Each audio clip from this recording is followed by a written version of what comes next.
Police का काम होता है आम लोगों को सुरक्षा देना। समाज में वैसे लोग जो अपराधी किस्म का उन्हें पकड़कर सलाखों के पीछे पहुंचाना। पर ज़रा सोच करके देखिए कि अगर पुलिस अपराधियों को पकड़ने के बजाय खुद ही अपराध करने लगे तो आम पब्लिक का क्या होगा।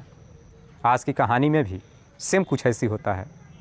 एक खुद पुलिस वाला ही अपने मंसूबों को कामयाब करने के लिए एक ऐसा जाल बिछाता है जिस केस को सॉल्व करने में लगभग 2 सालों का समय लग जाता है। लेकिन पुलिस जब 2 सालों बाद इस केस का खुलासा करती है तो एक ऐसा सच्चाई सामने निकल कर आता है जिसे सुनने के बाद हर कोई हैरान रह जाता है। नमस्कार, आदाब, मैं हशमुद्दीन और आप देख रहे हैं सफ़र क्राइम तक। आज की जो सच्ची घटना मैं आपको सुनाने वाला हूं, दरअसल ये घटना है भारत की राजधानी दिल्ली शहर की। दिल्ली का एक इलाका पड़ता है मुखर्जी नगर और इसी मुखर्जी नगर थाने में पोस्टेड है सुरेंद्र राणा। सुरेंद्र जिसकी उम्र है लगभग 42 साल, जो हेड कांस्टेबल है। वैसे तो सुरेंद्र दिल्ली के आलीपुर गांव का रहने वाला है। बात कर रहा हूं मैं साल 2021 के सितंबर महीने की। हर रोज़ की तरह सुरेंद्र जब एक दिन अपने ड्यूटी में जाता है, थाने पर जब पहुंचता है तो उस दिन थाने में सुरेंद्र की मुलाकात एक महिला से होती है जो देखने में बेहद ही खूबसूरत।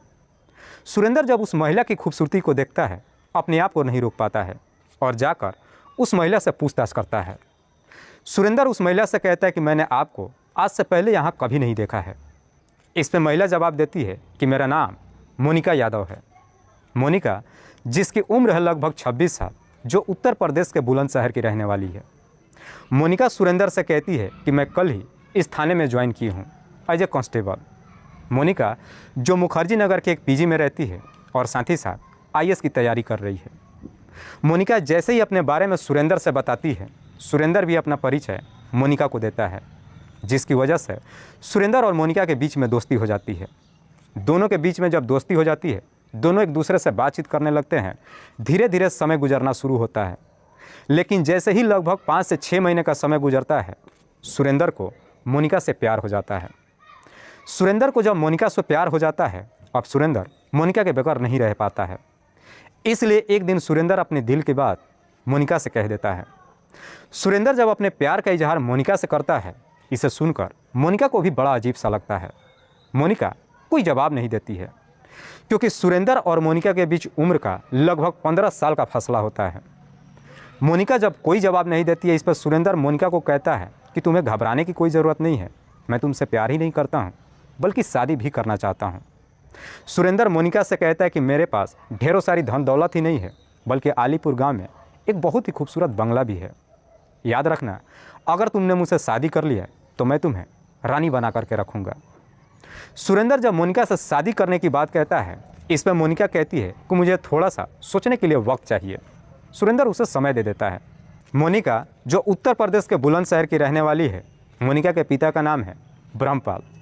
ब्रह्मपाल जो उत्तर प्रदेश पुलिस में ही एसआई रह चुके हैं, लेकिन कुछ साल पहले ही शहीद हो चुके हैं। मोनिका की एक बड़ी बहन है तपस्या। मोनिका अब सुरेंद्र के बारे में अपनी बड़ी बहन तपस्या से बताती है। शादी की जब बात कहती है, तपस्या कहती है कि तुम मुझसे शादी करोगी या नहीं करोगी ये बात की बात है, लेकिन मेरी पहले सुरेंद्र से मुलाकात कराओ। मुलाकात कराने की जब बात कहती है, मोनिका इस बारे में सुरेंद्र से कहती है कि तुम्हें मेरी बहन से मिलने के लिए मेरे पैतृक गाँव बुलंदशहर चलना पड़ेगा। सुरेंद्र मोनिका के साथ बुलंदशहर जाने के लिए तैयार हो जाता है। मोनिका जब सुरेंद्र को लेकर के अपनी बहन के पास जाती है, इधर तपस्या जब सुरेंद्र को देखती है, उसे सुरेंद्र पसंद आ जाता है। इसीलिए तपस्या अब दोनों की शादी करने की मंजूरी दे देती है। इधर मोनिका और सुरेंद्र को शादी की मंजूरी जैसे ही मिल जाती है, दोनों एक दूसरे के साथ जहाँ तहाँ घूमना शुरू कर देते हैं। पर जैसे ही कुछ दिन का समय गुजरता है, 9 सितंबर 2021 को सुबह सुबह सुरेंद्र मोनिका से मुलाकात करने के लिए मुखर्जी नगर उसके पीजी हाउस पे जाता है। लेकिन अभी रास्ते में ही था, तभी मोनिका की बहन तपस्या सुरेंद्र के नंबर पे फ़ोन करती है। तपस्या सुरेंद्र से कहती है कि मैं कई घंटों से मोनिका के नंबर पे फ़ोन कर रही हूँ, लेकिन उसका नंबर लगातार स्विच ऑफ बता रहा है। तुम जा कर के देखो और मेरी उससे बातचीत कराओ। जैसे इस तरह की बात कहती है, सुरेंद्र कह रहा है कि मैं रास्ते में हूँ, उससे मिलने ही जा रहा हूँ। सुरेंद्र जब मोनिका से मिलने के लिए उसके पीजी हाउस पे जाता है तो देखता है कि उसके घर के बाहर दरवाजे पे ताला लगा है। पड़ोसियों से जब पूछताछ करता है तो एक महिला कहती है कि मोनिका कल से ही नहीं दिखाई दे रही है। पड़ोसी जैसी इस तरह की बातें सुरेंद्र से कहती है, सुरेंद्र अब ये सारी बातें मोनिका की बड़ी बहन तपस्या को बताता है उसके बाद से सुरेंद्र अब मोनिका की हर जगहों पर तलाश करना शुरू कर देता है। सुरेंद्र अपनी तमाम कोशिश कर लेता है, पूरे दिन का वक्त गुजर जाता है, लेकिन इसके बावजूद भी मोनिका का कहीं कुछ पता नहीं चलता है। इसीलिए सुरेंद्र अब तपस्या के नंबर पर फ़ोन करता है और कहता है कि दीदी आप दिल्ली आ जाओ, हम दोनों चल करके थाने में मोनिका के गुमशुदगी का रिपोर्ट दर्ज कराते हैं। जैसे इस तरह की बात कहता है, उधर तपस्या भी चलकर दिल्ली में पहुंच जाती है और फिर 20 सितंबर 2021 को दोनों मुखर्जी नगर थाने में ही जाकर मोनिका का गुमशुदगी का रिपोर्ट दर्ज कराते हैं। पुलिस गुमशुदगी का रिपोर्ट तो दर्ज कर लेती है, साथ ही साथ मोनिका का तलाश करना शुरू कर देती है। इधर पुलिस अभी मोनिका की तलाश कर ही रही थी, तभी लगभग 3 दिन के बाद तपस्या के नंबर पर एक फ़ोन आता है। फ़ोन करने वाला व्यक्ति कहता है कि क्या आप मोनिका बोल रही हैं? इस पर तपस्या कहती है कि नहीं, मैं उसकी बड़ी बहन तपस्या बोल रही हूँ। फ़ोन करने वाला व्यक्ति कहता है कि दरअसल मैं देहरादून के एक होटल से बात कर रहा हूँ। कुछ दिन पहले मोनिका अपने पति के साथ इस होटल में ठहरने के लिए आई थी, लेकिन मैडम जब यहाँ से वापस गई तो उनका कुछ डॉक्यूमेंट्स यहाँ पे रह गया है। होटल मैनेजर जैसी इस तरह की बातें तपस्या से कहता है, इसे सुनकर तपस्या को अपने कानों पर यकीन ही नहीं होता है। तपस्या सोच में पड़ जाती है कि मोनिका ने बिना बताए शादी कैसे कर लिया। तपस्या इस बारे में जब सुरेंद्र से बताती है, सुरेंद्र कहता है कि मैं भी तुम्हारे साथ देहरादून चलता हूँ। दोनों जब जा कर के देहरादून होटल में उस होटल मैनेजर से मुलाकात करते हैं तो होटल मैनेजर कहता है कि मोनिका मैडम अपने पति के साथ आई थी, लेकिन उनका कुछ डॉक्यूमेंट्स यहाँ पे छूट गया है, जिसमें उनका आधार कार्ड, पैन कार्ड और एक पुलिस का कार्ड भी है। वो सारा डॉक्यूमेंट्स लाकर तपस्या को देता है। तपस्या होटल मैनेजर से कहती है कि मुझे मोनिका का पति का नाम जानना है, क्या उसका नाम बता सकते हो? होटल मैनेजर जब अपना डिटेल्स चेक करता है तो डिटेल्स चेक करके कहता है कि मैम, मोनिका के पति का नाम है अरविंद कुमार। जैसे इस तरह की बातें कहता है, ये सुन करके सुरेंद्र को काफ़ी गुस्सा आता है। सुरेंद्र वहीं पे तपस्या के सामने अपनी हाथ जोड़ करके खड़ा हो जाता है और तपस्या को समझाते हुए कहता है कि इस बारे में किसी को कुछ मत बताना, कभी ये मत बताना कि मोनिका ने भाग करके अपने आशिक से शादी कर लिया है, क्योंकि सब जानते हैं कि मैं मोनिका से बेइंतहा मोहब्बत करता हूँ। अगर लोगों को मालूम चलेगा तो इससे मेरी काफ़ी बदनामी होगी। तपस्या सुरेंद्र की बात मान लेती है, लेकिन दोनों जब वापस दिल्ली थाने में पहुंचते हैं, जा करके जब मुखर्जी नगर थाने में रिपोर्ट करते हैं, इधर पुलिस को जब मालूम चलता है कि मोनिका अपने आशिक के साथ भाग करके शादी कर ली है, पुलिस भी उस केस फाइल को बंद कर देती है। धीरे धीरे समय गुजरने लगता है, लेकिन तपस्या को अपने कानों पर यकीन ही नहीं होता है कि उसकी बहन उसको बिना बताए कैसे शादी कर ली है। पर जैसे ही 1 सप्ताह का समय गुजरता है, एक दिन मोनिका का पति अरविंद कुमार तपस्या के नंबर पर फ़ोन करता है और कहता है कि हम दोनों ने शादी कर लिया है और हम गुड़गांव में हैं, हमें ढूंढने की कोशिश मत कीजिएगा क्योंकि हम दोनों बेहतर तरीके से हैं। अरविंद जैसे इस तरह की बातें तपस्या से कहता है तो तपस्या कहती है कि मेरी बात मोनिका से कराओ। अरविंद कहता है कि मोनिका अपने घर वालों से बातचीत नहीं करना चाहती है। उसके बाद फ़ोन कट कर देता है। इधर तपस्या को जब मालूम चलता है कि वाकई में मोनिका ने जब शादी करके गुड़गांव में अपना जीवन व्यतीत कर रही है, तपस्या भी उसे लगभग भूल जाती है। तपस्या इंतजार करने लगती है कि जब मोनिका को मन करेगा वापस वो ज़रूर घर आएगी। धीरे धीरे लगभग 2 साल का समय गुजर जाता है, लेकिन जैसे ही साल 2023 का सितंबर महीना आता है, 2 साल का समय गुजर जाता है। मोनिका जब घर वापस नहीं आती है, ना ही अपनी बहन से जब कांटेक्ट करने की कोशिश करती है, इस वक्त तपस्या को डर सताने लगता है। तपस्या को लगता है कि शायद मोनिका के साथ कुछ गलत ना हो गया हो। इसीलिए साल 2023 के सितंबर महीने में दिल्ली पुलिस के कमिश्नर अमित अरोड़ा से जाकर मुलाकात करती है और मोनिका की पूरी कहानी बताती है। तपस्या कमिश्नर से कहती है कि साहब मोनिका को कहीं से भी ढूंढ लाइए, दरअसल मुझे डर लग रहा है कि शायद मोनिका के साथ कुछ गलत ना हो गया हो। जैसे इस तरह की बातें दिल्ली पुलिस कमिश्नर से कहती है, पुलिस अब मोनिका को ढूंढने के लिए एक टीम का गठन करती है। पुलिस अब मोनिका को ढूंढने के लिए सबसे पहले देहरादून उस होटल में जाती है और जा कर के होटल मैनेजर से कहती है कि जिस दिन मोनिका अपने पति के साथ इस होटल में आई थी, उस दिन का हमें सीसीटीवी रिकॉर्ड चाहिए। होटल मैनेजर सारी रिकॉर्डिंग निकाल करके पुलिस को दे देता है। पुलिस उस रिकॉर्डिंग को लेकर वापस जब आती है, आकर के उस रिकॉर्ड को तपस्या को दिखाती है और साथ ही साथ तपस्या से पूछती है कि देख करके बताओ क्या यही मोनिका है ना। लेकिन तपस्या जब उस सीसीटीवी रिकॉर्ड को देखती है, खास करके जब उस लड़की को देखती है, तो तपस्या कहती है कि साहब ये मोनिका नहीं है। तपस्या जब मोनिका को पहचानने से इनकार कर देती है, अब पुलिस भी इस केस को काफ़ी सीरियस तरीके से लेती है। दरअसल पुलिस को भी लगता है कि शायद मोनिका के साथ कुछ गड़बड़ हुआ है। पुलिस तपस्या से कहती है कि मोनिका के पति अरविंद ने जिस नंबर से तुम्हें फ़ोन किया था वो नंबर हमें दो। तपस्या जब वो नंबर पुलिस को देती है, पुलिस उस नंबर का डिटेल्स निकालती है तो मालूम चलता है कि वो नंबर किसी राजपाल के नाम पर रजिस्टर्ड है जो दिल्ली शहर का ही रहने वाला है। पुलिस को जैसे ही राजपाल का डिटेल्स मिल जाता है, पुलिस राजपाल के घर पे जाती है और जाकर उसे अपने कस्टडी में ले लेती है और फिर राजपाल से मोनिका के बारे में पूछताछ करती है। इस पर राजपाल कहता है कि साहब वो नंबर मेरे नाम पर रजिस्टर्ड तो है, लेकिन नंबर मैं नहीं चलाता हूँ, बल्कि ये नंबर मैंने अपने एक दोस्त रोबिन को दिया है। रोबिन का एड्रेस जैसे ही राजपाल देता है, पुलिस रोबिन के घर पे जाती है और जाकर रोबिन को भी अपने कस्टडी में लेकर आती है। लेकिन पुलिस जब रोबिन को अपने कस्टडी में लेकर आती है तो मालूम चलता है कि रोबिन वही लड़का है जो मोनिका के साथ उस सीसीटीवी में देहरादून के होटल में दिखाई देता है।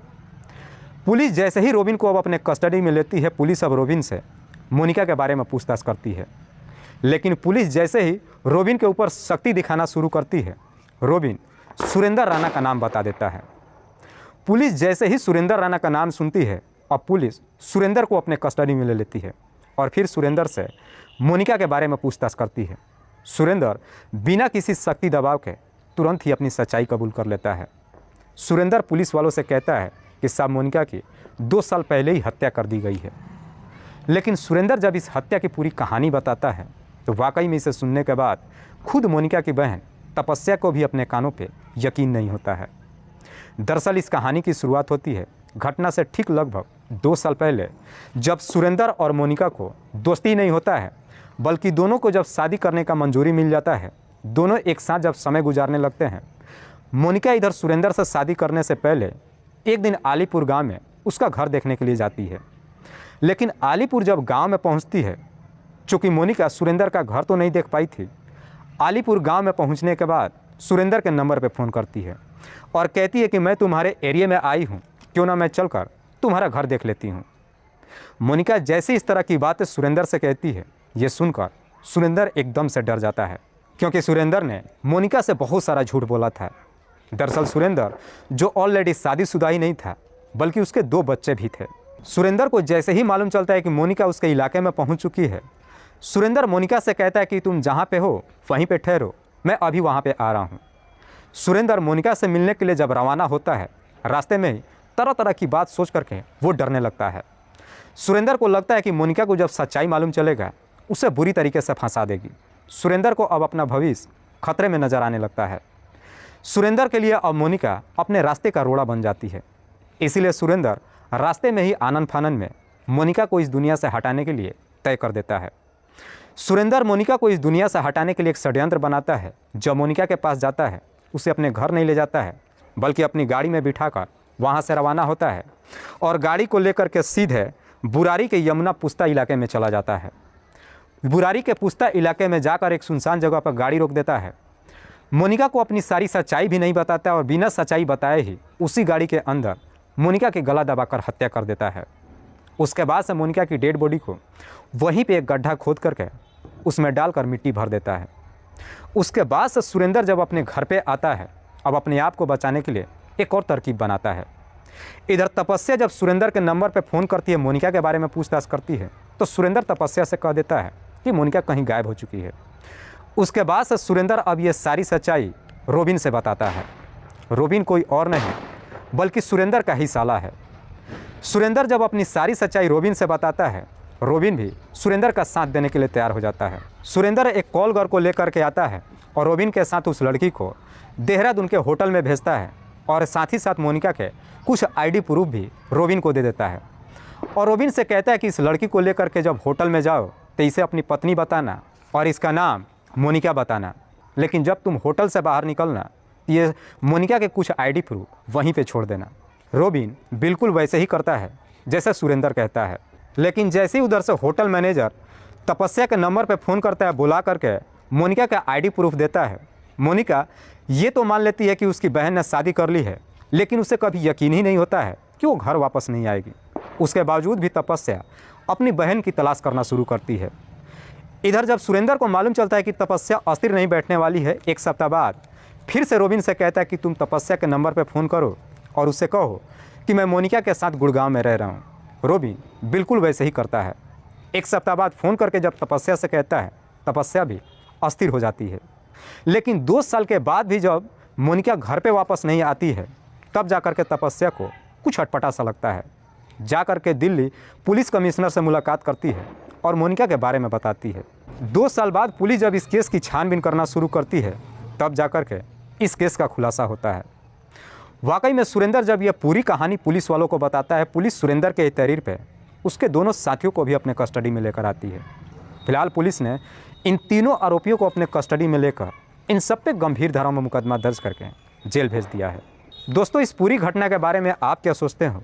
आप अपनी राय हमें कमेंट बॉक्स में ज़रूर दीजिएगा। तब तक के लिए जय हिंद, जय भारत।